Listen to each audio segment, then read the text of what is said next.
Okay, this information has been given to me by a person I've known for 6 months, and he's proven to be highly credible in the past, and he is reporting that he's got information from an actual chemtrail geoengineering engineered aerosol pilot who is inside these programs. So this is new information. You can also find this posted on geoengineeringwatch.org, Dane Wigington's site. The rest of this, I'm just going to read the posts that that record his contact with this pilot. Right, December 8th, 2014. My cousin, who was fired by our dictator just before making rank withheld, sent me information given to him by a friend who is still an Air Force pilot. This pilot is saying that he flies chemtrail flights. This pilot told my cousin that this global geoengineering effort goes by the name of, quote, Indigo Skyfold, unquote. At least within the circle of pilots and aviation crews that he works with. They are told to fly specific routes, and satellite comm links control the aerosol dispersal patterns. He says that they only make course corrections from time to time and perform landings and takeoffs. Pilot, navigation, and maintenance crews are rotated constantly and only spend about 18 months at one given base. He states that this is to keep pilots and their families from making too many friends and ending up with loose lips. Plus, they also rotate between day and night flights, one base for daytime flights and one for night. Each base covers a 250-mile zone, and each fleet squadron of planes cover 3 states, or an even larger swath of ocean. They are told to simply do their job and shut the F up. Their superiors will only tell them it's a matter of national security and, quote, without these flights, our enemy's newest technological weapons of war could easily penetrate America's airspace at will. We are dedicated and committed to keeping our allies safe from the same skyward threats, so we extend the arm of protection to those countries who support our efforts. Hostile nations are also building atmospheric shields while in the same discourse, trying to explore weaknesses in our ever-developing air and space-based technologies, unquote. Sounds more like a PR statement to me. I think this pilot either believes what he is told or he is simply trying to sugarcoat their genocide project. December 8, 2014. My firewall detected multiple intrusion attempts when I Googled the Indigo Skyfold code as well. Zero information found on the internet for this operation. That is unique. I received a rather lengthy reply from the chemtrail pilot. Here is that text from his or her email. First of all, I would like to say I do not agree with my mission assignments, but what soldier ever truly does? Several of us have considered bucking the ranks and going AWOL from time to time. We are kept in the dark when it comes to getting honest answers about what we are really spraying. Should they discover that we or our families are actively inquiring about your so-called chemtrails term, then automatic and swift disciplinary action will be taken. HARP and radar are 2 other non-allowed research subjects. Unless our children are learning about these in base schools, we cannot educate ourselves or our children through any public tutoring system.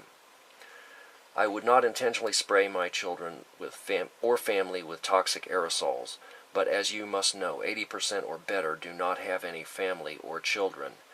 Indigo pilots are chosen from the top ranks within the Air Force, Navy, and Coast Guard. Most of the pilots are, quote, hardened to humanity, unquote, and could care less about killing off unwanted or leeching aspects of America and the world.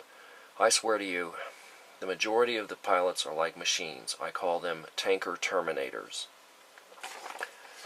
I should not be telling you this, but nearly 1/3 of all flights are being orchestrated from small unnamed islands, where newly constructed bases are being built, at a rate of 8 per year.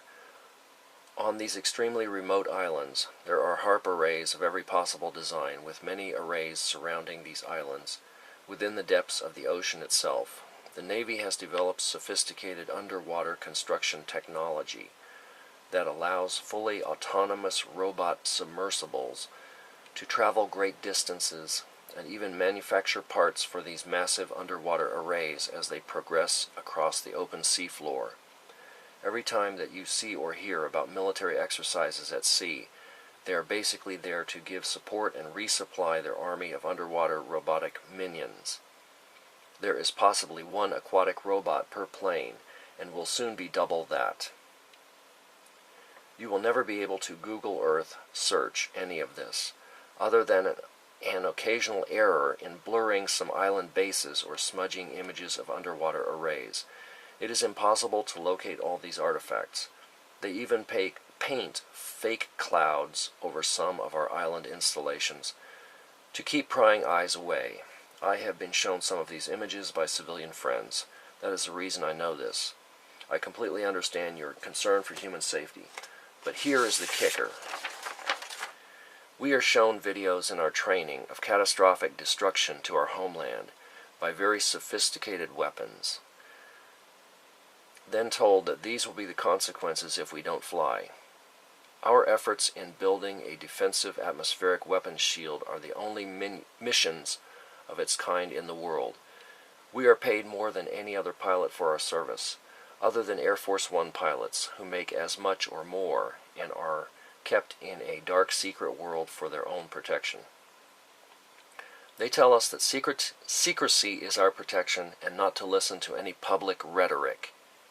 We all know about cyber program Flashpoint, or FP-03, as it is known within the veteran community.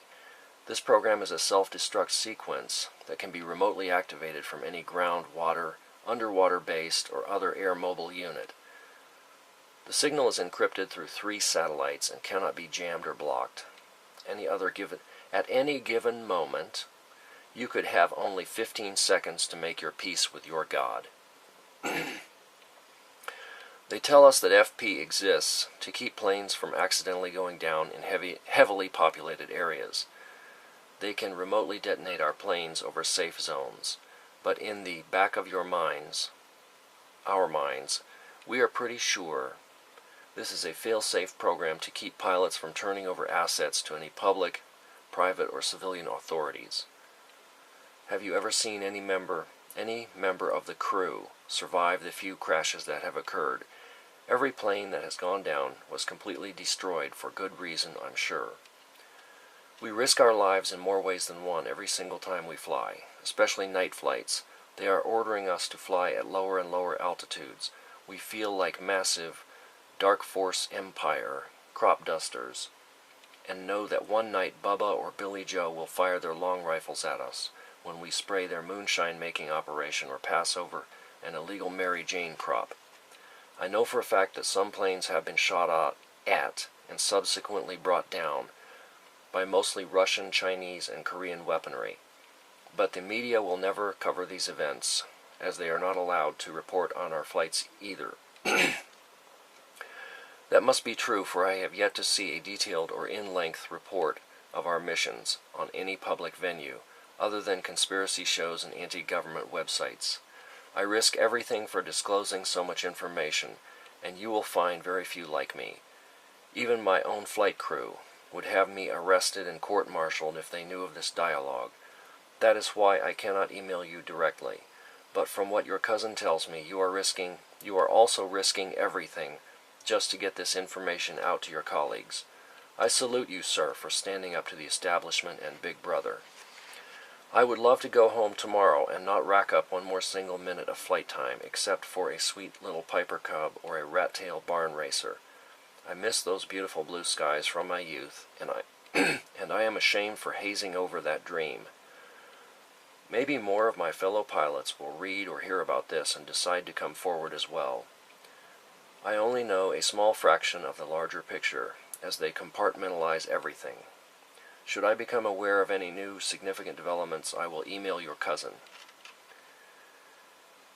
And now this is the man I have contact with. He says he senses a wavering within the ranks and feels that a kind of mutiny is being boiled to the surface of this whole geoengineering global whitewashing, if you catch my drift. My cousin still has friends in high places too, so he is helping to protect the pilot. This came December 11. Last word from the pilot was, quote, all pilots on leave are required to report to their CO by December 15th for special training operations to qualify for Indigo Phase 2 flights, expected to be initiated by January 21. Those were his words, not the actual Air Force message. He wanted me to stress that. He believes that the focus of their flights will be moved to areas east of California and Texas in order to progress the drought further into the heartland. Plus, he feels that a very new, extremely toxic chemtrail mix is going to be sprayed using new technology that makes these special chemtrails completely invisible.